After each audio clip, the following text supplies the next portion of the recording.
దేవుని సేవలో ఏదో అవసరం ఉంది, అవసరం అవసరం అవసరం అని చెప్తున్నాం.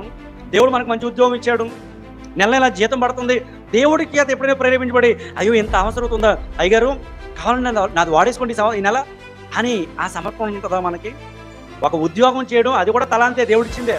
దేవుడు ఇవ్వకపోతే మనకు ఉద్యోగాలు వస్తాయా? దేవుడు ఇవ్వకపోతే మన చేతులు నింపబడతాయా? దేవుడి వలన పొందుకునేది ఏదైనా దేవుని కొరకు వాడితే దేవుడు దాన్ని మల్టిప్లై చేస్తాడు, ఆశీర్వదిస్తాడండి. చదువు ఇచ్చాడా?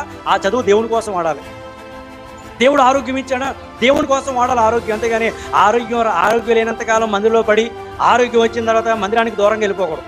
కొంతమంది అంతే కదా, ఏమీ లేనప్పుడు దేవుడా దేవుడా దేవుడా అని పడతారు. ఇక్కడ ఏమైనా దేవుడు ఇచ్చిన తర్వాత ఇంకా దేవుడికి వాళ్ళకి 2 కిలోమీటర్ల దూరం ఉంటుంది అంతే. ఏమో మందిరానికి రావట్లేదు, అస్సలు కుదరట్లేదండి, అస్సలు అవ్వట్లేదండి ఈ మధ్యన.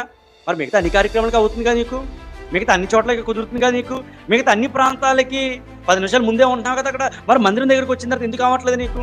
అంటే దేవుడు నీకు ఇచ్చింది దేవుడి వలనే పొందుకున్నానన్న కనీస ఆలోచన లేదనమాట మనకి.